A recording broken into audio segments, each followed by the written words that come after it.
Fail ಆದ್ಮೇಲೆ ಇವರು ಏನ್ ಮಾಡ್ತಾರೆ, ಕಾಂಗ್ರೆಸ್ ಏನಾದ್ರು ಕೆಟ್ಟಿಸ್ತಿರ್ಬೇಕು ಅಂತೇಳಿ ಬಿಜೆಪಿಯವರ ಮುಖಂಡರುಗಳ ಮೂಲಕ ಒತ್ತಡವನ್ನ ಪಡೆದಂತ ದೇವರಾಜೇಗೌಡ ಡಿ ಕೆ ಶಿವಕುಮಾರ ಸಂಪರ್ಕವನ್ನು ಬಯಸಿ ಮಾತುಗಳನ್ನ ಆಡಿಯೋ ಮಾಡೋದನ್ನು ಪ್ಲಾನ್ ಮಾಡಿ ಸಂಪರ್ಕವನ್ನು ಸಾಧಿಸ್ತಾರೆ.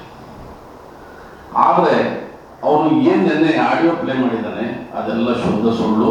ಅವನು ತುಣುಕುಗಳನ್ನ ಪ್ಲೇ ಮಾಡ್ತಾನೆ, ಪೂರ್ತಿ ಡಿಸ್ಕಷನ್ ಪ್ಲೇ ಮಾಡೋದಿಲ್ಲ. ಇದರ ಉದ್ದೇಶ ಏನಂದ್ರೆ, ಈ ಡೀಲು ಈ ಮನುಷ್ಯನಿಗೆ ಬ್ಲಾಕ್ ಮೇಲ್ ಮಾಡಿ ಡೀಲ್ ಮಾಡಿ ಮಾಡ್ತಕ್ಕಂಥ ಉದ್ಯೋಗವನ್ನು ಬಿಟ್ಟರೆ ಇನ್ನು ಬೇರೆ ಯಾವುದೇ ಉದ್ಯೋಗ ಇಲ್ಲ. ಇವನು ಯಾವುದೇ ಹೈಕೋರ್ಟ್ ಅಲ್ಲಿ ಯಾವುದೇ ಕೇಸ್ಗಳನ್ನ ಪ್ರಶ್ನಿತ ಕೇಸ್ಗಳನ್ನ ಗೆದ್ದಿಲ್ಲ.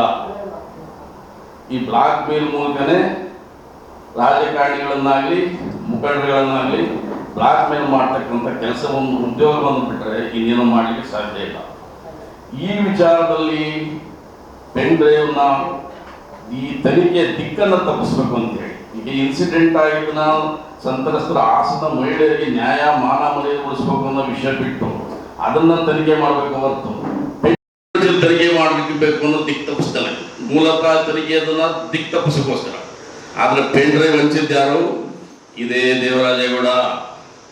ಈ ಪೆನ್ ಡ್ರೈವ್ ದೇವರಾಜೇಗೌಡನ ಬಿಟ್ಟು ಎಲ್ಲೂ ಹೋಗ್ಲಿಲ್ಲ. ಈ ಪೆನ್ ಡ್ರೈವ್ ಹಂಚಿದಂತ ದೇವರಾಜೇಗೌಡ ಇವತ್ತು ನಮ್ಮ ನಾಯಕರಾದ ಡಿ ಕೆ ಶಿವಕುಮಾರ್ ಮೇಲೆ ಇವರು ಮಹಾನ್ ನಾಯಕರು, ಕಥಾ ನಾಯಕರು, ನನಗೆ ಕ್ಯಾಬಿನೆಟ್ ಮಂತ್ರಿ ಕೊಡ್ತು ಅಂತೇಳಿ ಇವರಿಗೆ ಕ್ಯಾಬಿನೆಟ್ ಮಂತ್ರಿ ಕೊಡ್ತಕ್ಕಂಥ ಮಾತನ್ನು ಡಿ ಕೆ ಶಿವಕುಮಾರ್ ಎಲ್ಲಿ ಹೇಳೋದಿಲ್ಲ. ಇವನು ಅದನ್ನ ಕತೆ ಕಟ್ಕೊಂಡು ಆ ಒಂದು ಮೈಲೇಜ್ ತಗೊಳ್ತಕ್ಕಂಥ ಉದ್ದೇಶದಿಂದ ಬ್ಲಾಕ್ ಮೇಲ್ ತಂತ್ರದಲ್ಲಿ ಎಲ್ಲರನ್ನೂ ಬ್ಲಾಕ್ ಮೇಲ್ ಮಾಡಲಿಕ್ಕೆ ಹೊರಟಿದೆ. ಇದ್ರೆ ಇವನ ಬಗ್ಗೆ ಹಾಸನದಲ್ಲಿ ಹೊಳೆನರಸೀಪುರದಲ್ಲಿ ವಿಚಾರಣೆ ಮಾಡಿದ್ರೆ ಗೊತ್ತಾಗ್ತದೆ ಇವನು ಯಾವ ಟೈಪ್ ಮನುಷ್ಯ, ಯಾವ ಟೈಪ್ ಬ್ಲಾಕ್ ಮೇಲ್ ಮಾಡ್ತಾನೆ. ಈ ಬ್ಲಾಕ್ ಮೇಲ್ ಉದ್ಯೋಗ ನಿಲ್ಲಬೇಕು, ಸಂತ್ರಸ್ತ ಮಹಿಳೆಯರಿಗೆ ನ್ಯಾಯ ಸಿಗಬೇಕು.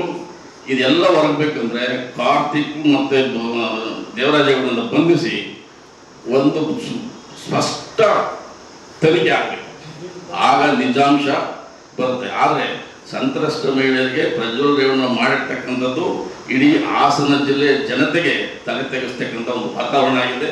ಆ ತನಿಖೆ ದಿಕ್ಕಬಾರ್ದು ಅಂದರೆ ಫಸ್ಟ್ ದೇವರಾಜೇಗೌಡ ಮತ್ತು ಕಾರ್ತಿಕನ ಬಂಧಿಸಬೇಕು. ತನಿಖೆಯನ್ನು ಭಾಳ ಒಂದು ನಿಷ್ಪಕ್ಷಪಾತ ತನಿಖೆ ಮಾಡಬೇಕು ಅಂತೇಳಿ ನಾನು ಈ ಮೂಲಕ ಒತ್ತಾಯವನ್ನು ಮಾಡ್ತೇನೆ. ಈ ಪೆನ್ ಡ್ರೈವ್ನ ಯಾವುದೇ ಡಿ ಕೆ ಶಿವಕುಮಾರ್ ಮಾಡ್ತಕ್ಕಂಥ ಅವಶ್ಯಕತೆ ಎಲ್ಲ ಅವ್ರು ಮಾಡೋಲ್ಲ. ಈ ಪೆನ್ ಡ್ರೈವ್ ಹಂಚಿರೋದೇ ದೇವರಾಜೇಗೌಡ, ಈ ಪೆನ್ ಡ್ರೈವ್ ಎಲ್ಲ ಕಡೆ ಕೊಟ್ಟಿರೋದೇ ದೇವರಾಜೇಗೌಡ. ಇದು ನಿಷ್ಪಕ್ಷಪಾತ ತನಿಖೆ ಆಗಬೇಕು ಅಂತೇಳಿ ನಾನು ಈ ಮೂಲಕ ಒತ್ತಾಯವನ್ನು ಮಾಡ್ತೇನೆ. ಪೆನ್ ಡ್ರೈವ್ ದೇವರಾಜೇಗೌಡ ಎಲ್ಲ ಕಡೆ ಸೆಟಲ್ಮೆಂಟ್ ತಗೊಂಡೋಗಿದ್ದಾನೆ. ಗ್ಯಾರಂಟಿ ನ್ಯೂಸ್, ಸುದ್ದಿ ಖಚಿತ, ನ್ಯಾಯ ನಿಶ್ಚಿತ.